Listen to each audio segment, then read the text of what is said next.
The angry vet was arrested tonight. He was recording an accident scene and it looks like he got there in really good time and he was able to get there before the press, but it involved a police officer. It appears that he's going to be charged with disorderly conduct for apparently talking too loud. Well, I'm going to show you parts of the video, but to see the entire thing, I'm going to go ahead and put a link in the description. So guys, what we got here, I can't see because I don't know what I'm doing. Too high. But what we had here was a police chase. They were chasing a dirt bike, and they were all amped up. They got the helicopter out for this dirt bike, and then they probably had 15, 20 cars all running for this dirt bike. And a cop came through this intersection here, smashed into this car right here, right there, came through this intersection, smashed into this car. We forced them to put all this crime scene tape up. They got into our faces and shit. I got some pretty good footage of that, but I ended the static feed. And that car on its side is a cop car that hit this car and then ran into the other car. Both police officers are okay. But they went to town with us. They totally, wait till you see that footage. Holy shit. My first cop watch, guys. My first. Angry vet giving him hell. My first cop watch. Yeah, I'm gonna let this out. Oh, you're finally taking it down? No, we're letting the medic out. Oh, okay. All right. Serena 6242. 6242. This guy was class act. His corporal though, and this little tyrant, this little ponytail princess right here. This little ponytail princess right here thinks she's fucking RoboCop. This one right here. What was your name and badge number again? Who are you? You can read. I can read. I can read. I would hope so. I can read. What if I couldn't read? Who are you? Exactly. Who are you? Exactly. What's your name? I'm sorry? What's your name? Who the fuck are you? Who the fuck are you? What's your name? What's your name? What's your name? What are you doing out here? What the fuck are you? As you can tell, the angry vet is quite angry. If you know his style, you know he's very vulgar and he's very vocal, and a lot of people may even consider it to be annoying or obnoxious.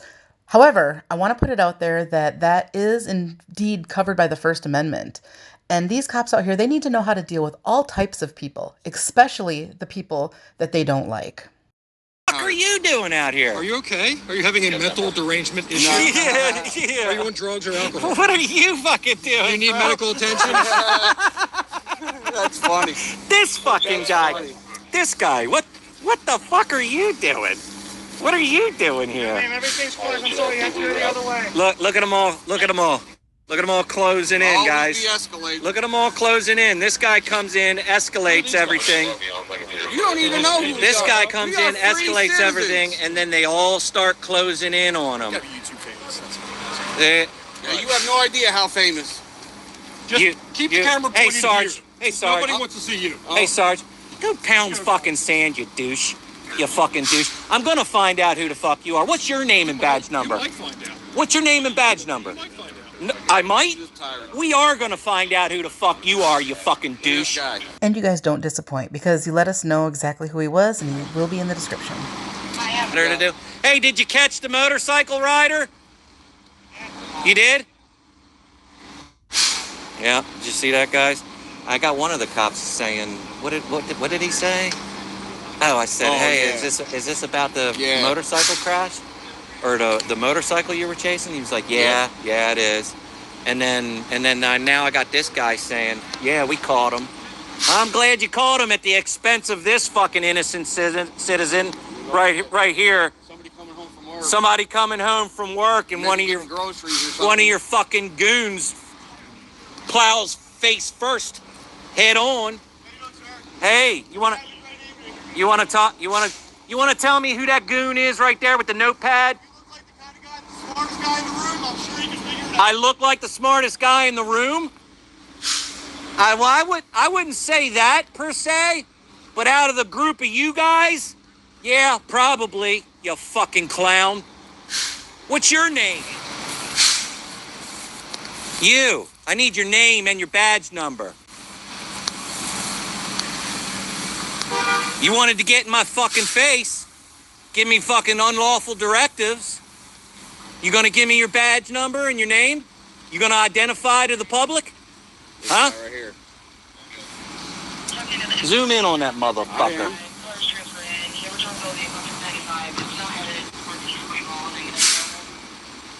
I need your name and your badge number. You're creating a disturbance. Come on, get out of here. Threaten that gentleman over there.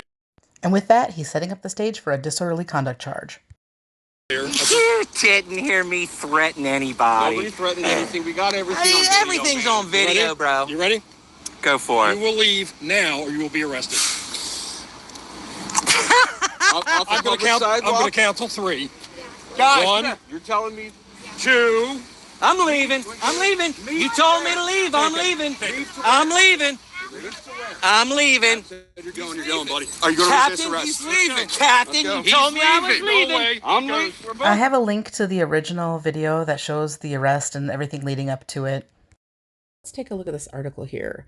So this is about Maryland and the disorderly conduct versus the First Amendment right to freedom of speech. Now, in most jurisdictions, and that includes Maryland, there are certain illegal acts that qualify as quality of life crimes.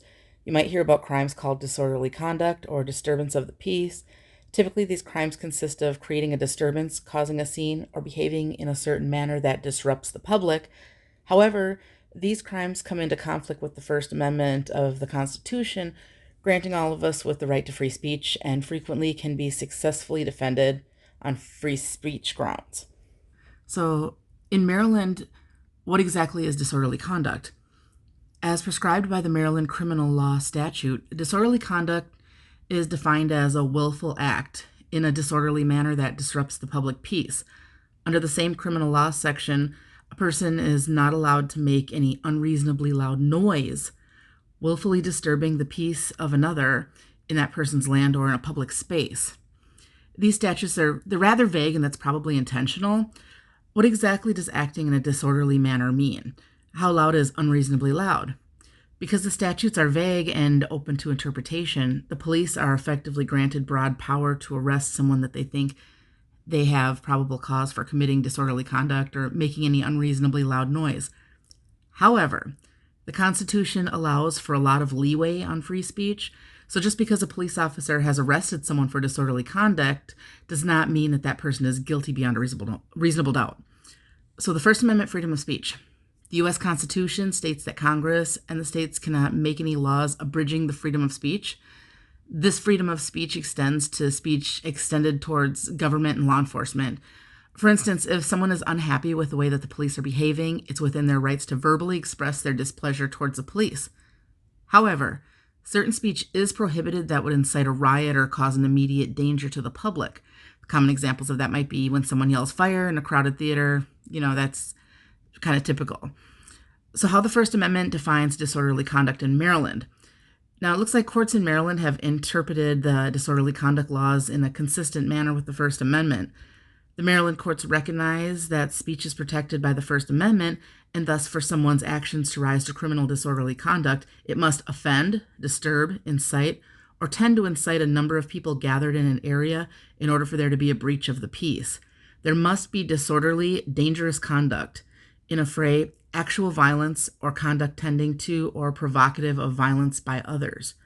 For the crime of a public disturbance by a loud noise, the noise must be made in a loud manner where there's a clear and present danger of violence, or when the communication is merely a guise to disrupt persons or to disturb persons. Defenses for disorderly conduct. So the First Amendment gives people a lot of leeway in what they can say and how they can act in public. For these actions to constitute disorderly conduct, it's not enough for people to just pay attention to the noise, watched what was going on, or complained about the conduct. The speech made must actually call for violence, disruption, or another illegal act. Often disorderly conduct case can be defended on those grounds. Another potential defense is that the public was not disturbed. When something unusual happens, people have a tendency to stop, look, listen, gather around in a crowd to see what's going on. However, these folks are often not disturbed by the words or actions of an individual. Rather, they're simply curiosity seekers. So frequently the police will show up, and that alone will draw a crowd to watch and wonder as to what is happening. Now, in this situation, there's a car accident and it involves a squad car, and there's a lot of cops there. So obviously this is going to draw attention and gather a crowd. So that is definitely something that would be covered. If the evidence in a disorderly conduct charge does not show the public was actually disturbed or the speech or actions are protected under the First Amendment, then the charges should be dismissed or the case should be vigorously challenged at trial. Disorderly conduct is one of the most commonly charged crimes in Maryland, but just because someone's charged with it does not mean that the person should plead guilty. It seems to me that this is a clear case of free speech retaliation, in my opinion. And I could tell that this officer, or this captain, when he came up, I think he was setting the stage for a disorderly conduct charge. The first thing he said was, you threatened someone. And the angry vet was like, no, I didn't threaten anybody. So then he acted like a child and said, I'm going to give you a count to 3 to leave, which I believe is an unlawful order. And he actually agreed to leave, but he still went and arrested him anyways. So I think he was setting the stage for a disorderly conduct, and I'm sure he's going to say it on the grounds of him being loud and creating a nuisance, or he's going to get a big air quote civilian witness, somebody to say that they were there and that they were offended or something stupid. So that's what it looks like to me.